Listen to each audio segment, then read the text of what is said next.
Seja muito bem-vindo, seja muito bem-vinda ao Giro da Transparência, mais um episódio do nosso podcast que fala sobre os bastidores de organizações premiadas com o troféu Transparência, reconhecendo empresas na nova era de responsabilidades. A gente fala por aqui sobre segredos, as histórias por trás das empresas que se destacam nessa arte da transparência, claro, trazendo também as principais informações sobre a bandeira da transparência ao mercado. Eu sou o Sandro Badaró, jornalista, e você é o seu anfitrião nessa conversa sobre estratégias, desafios, inovações que tornam essas organizações dignas desse reconhecimento. Sempre recebendo por aqui líderes visionários que lideram o caminho na busca pela clareza e responsabilidade nos negócios. Então é sua chance de conhecer essas histórias, entender um pouquinho mais como essas empresas venceram o troféu Transparência e estão moldando o cenário empresarial com práticas exemplares. Se você busca por transparência, inovação e histórias de sucesso empresarial, você está no lugar certo. Hoje recebendo por aqui a Gisele Schneider, gerente de controladoria sênior, e o José Filippo, diretor executivo de finanças e jurídico do Fleury. Muito obrigado pela presença de vocês, sejam muito bem-vindos. Obrigado, Sandro. Obrigado pelo convite, é um prazer estar aqui. Obrigada, Nefac, também pela oportunidade. Nesse ano de 2023, o Troféu Transparência tem como slogan Era da Responsabilidade. Eu queria começar um pouco por isso, não falando exatamente só sobre uma companhia, mas qual a responsabilidade dessa companhia no meio em que atua, com a sociedade. Como vocês enxergam a responsabilidade das empresas? Então, como você colocou, a responsabilidade de uma empresa é por vários stakeholders, né? Como a gente costuma falar, você tem responsabilidade pela comunicação, responsabilidade pela atuação do seu negócio, responsabilidade pela entrega dos seus produtos, da forma como você se compromete a fazer, não é? Então, está tudo dentro desse conjunto de ações, né, e de entregas que uma companhia tem que fazer. Eu acho que isso é uma coisa muito importante, como você falou, a era da responsabilidade, acho que é algo muito apropriado para o momento que a gente vive, né? E trazendo um pouco para uma questão mais técnica, né, com as informações recentes na mídia de outras empresas, né, e do que tem acontecido com a questão contábil em outras empresas. Então, trazer transparência para as demonstrações financeiras e ser uma vitoriosa, né, nesse prêmio demonstra quão responsável nós somos por transformar o mercado com uma prática mais adequada e trazendo um pouco dessa responsabilidade também para essa questão contábil. Os diferentes públicos, né? Seja o cliente final, seja o stakeholder, seja outro público, eles reconhecem quando uma empresa é transparente, quando uma empresa tem essa responsabilidade? Não, sem dúvida. Eu acho que isso é algo bastante sensível e é fácil de se perceber, né? Eu acho que nós temos essa preocupação sempre quando se prepara algum tipo de informação ou comunicação, que ela seja bem entendida, que a comunicação seja clara para ser entendida. Eu acho que isso é algo que agrega valor, que gera valor, e a gente percebe com muita clareza quando é bem feito, não é? É comum que você tenha assim, a necessidade de explicação, a necessidade de abordar algum tema específico. A comunicação não se dá só através da entrega das demonstrações financeiras, mas também de comunicação propriamente dos resultados, com oportunidade de perguntas e discussões específicas para a companhia, e a gente percebe ali alguma necessidade às vezes, mas o que é importante é que você tente ser o mais compreensivo possível na hora de você ter as peças de comunicação. Eu ia dizer que tem um valor também interno, né, para quem trabalha no grupo, né? Nós somos um grupo de 20 mil colaboradores e isso faz bastante diferença ser reconhecido por essa transparência. Então, é um valor para o mercado, mas é um valor também interno. Esse ponto eu acho muito importante. A gente costuma ver a relação da empresa com o público externo. 20 mil pessoas que têm também que acreditar nas missões, nos valores da empresa. Não adianta só você chegar, contratar um colaborador e entregar ali um manual para ele, se você não aplica isso no dia a dia, né? Perfeito. E, inclusive, trazendo isso para a questão das demonstrações financeiras, trimestralmente, tanto o Filipe quanto o nosso diretor de relações com investidores, eles fazem essa comunicação dos resultados para todos os colaboradores, né? Trazendo, inclusive, essa transparência, como você falou, né? Tanto externa quanto interna. Queria tocar num ponto, aí entrar em uma questão um pouquinho mais específica. Como é que vocês têm tratado a questão do accountability quando a gente está falando de princípio de governança corporativa? O accountability ele é importante para que você possa apropriar corretamente as ações e a performance de uma empresa, não é? Seja ela através de você distribuir por unidade de negócio, seja por geografia ou por produto. Isso é muito importante. A gente tem uma preocupação sempre muito grande de alocar a operação da companhia através dos seus diversos tipos de operação, que a gente tem como unidade de negócio. Isso ajuda muito o entendimento. Nós entendemos que essa é uma peça importante para que seja feito um bom entendimento do que foi a performance da companhia, do que são os números da companhia, do que foram os resultados da companhia. Fácil fazer isso? Não é fácil. Você há pouco falava dos segredos, né, de você preparar. É o que tem por trás, né? Isso é a conclusão de um trabalho intenso, de um trabalho com muito cuidado, com muita qualidade, que é preparada, que faz com que você tenha assim a maior quantidade de informação da forma mais ordenada possível. Não é simples, porque os números às vezes são agregados, as atividades são conjuntas, e você tem que separar propriamente com critérios, com alocações próprias, para que isso seja bem entendido. Isso é muito do processo de fechamento, da preparação dos números, da preparação das demonstrações e das peças de comunicação. Agora, quando isso é bem feito, ajuda a manter, a aumentar a integridade, a transparência da empresa? Eu acho que sim, sem dúvida nenhuma. Isso gera uma consistência no que é feito, né? É uma consistência na representação da atividade da companhia. Então, eu entendo que isso é um fator importante para que você tenha uma transparência, né, como se fala, e também o entendimento das operações da companhia. Vocês ganharam o Troféu Transparência pelo segundo ano consecutivo, ainda por cima, como destaque, com um trabalho muito elogiado durante a cerimônia de entrega da premiação. Eu gosto sempre de trazer um pouco antes, pode ter alguém que está acompanhando esse podcast e não está inteirado do assunto, não tem um conhecimento profundo sobre exatamente o que é uma demonstração financeira, como é que ela é feita. Para quem está ouvindo e pode não ter muito conhecimento dessa área, qual o tamanho do trabalho para fazer uma demonstração financeira que alcance esse selo? Como é que ela é feita? Eu queria que você passasse para a gente um pouquinho de como é que foi esse processo. Conectando um pouco com a questão anterior do accountability, né? Eu não estaria aqui falando excessivamente ao dizer que diariamente a gente constrói essa demonstração financeira, né? Porque a peça da demonstração financeira, ainda que ela seja trimestral e aqui avaliada a peça anual, mas nós temos os fechamentos mensais, onde toda a companhia participa, como o Filipe comentou, todos os gestores de negócio, eles entendem do resultado daquele negócio, os gestores das áreas de suporte também,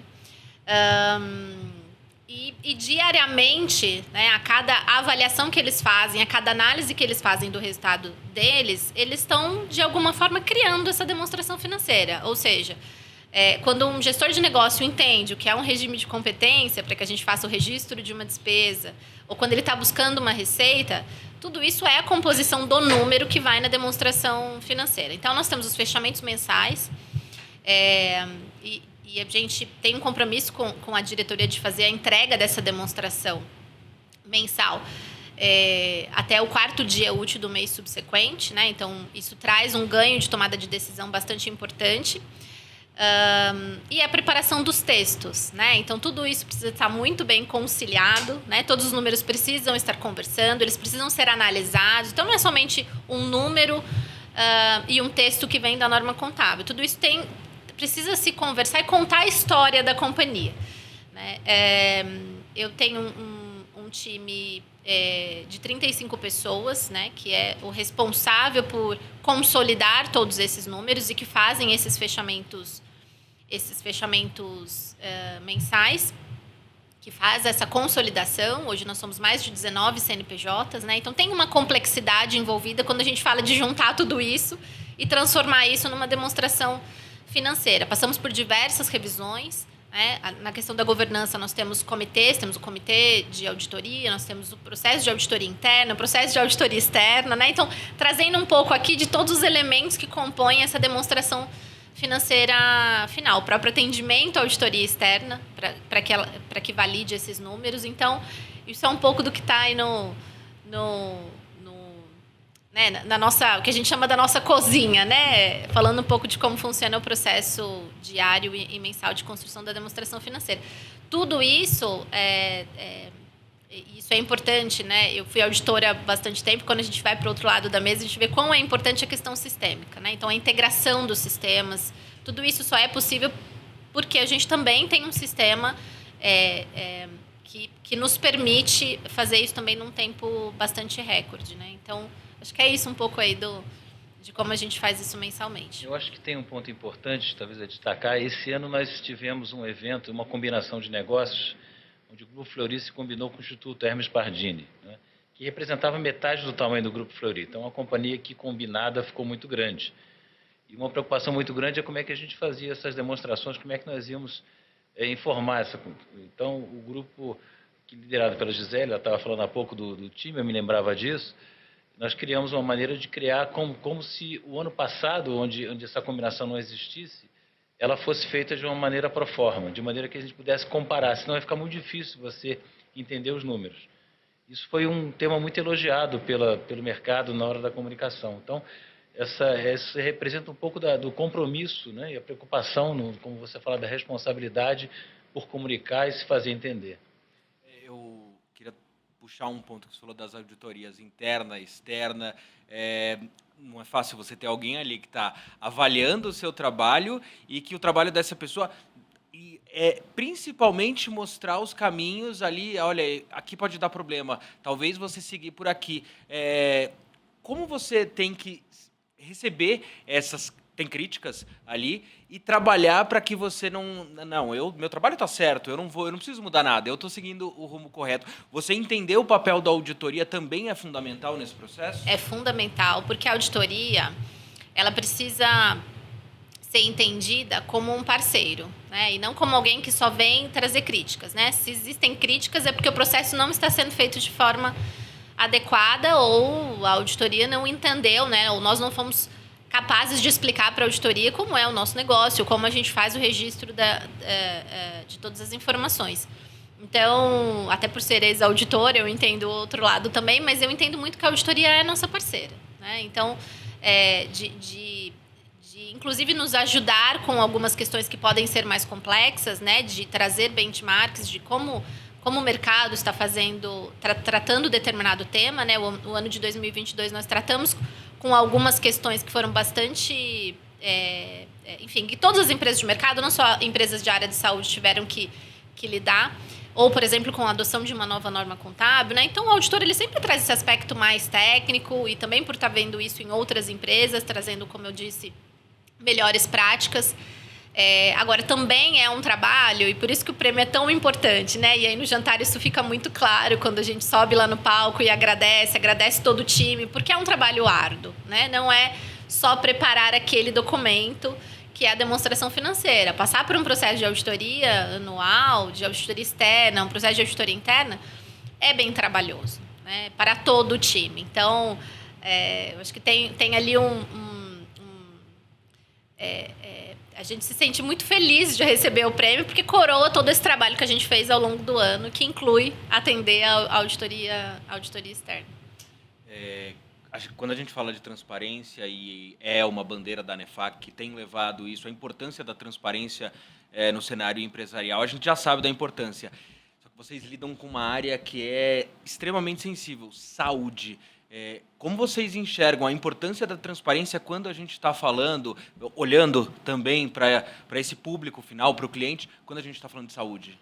Sem dúvida, o setor de atuação, saúde, é um setor estratégico para qualquer sociedade, qualquer país, né? Então, acho que é uma importância especial e você tratar com transparência, você dizia há pouco, não é só demonstrações financeiras que são importantes para refletir, mas também relatar a sua atividade, a forma como você opera, como você tem as ações para as suas atividades.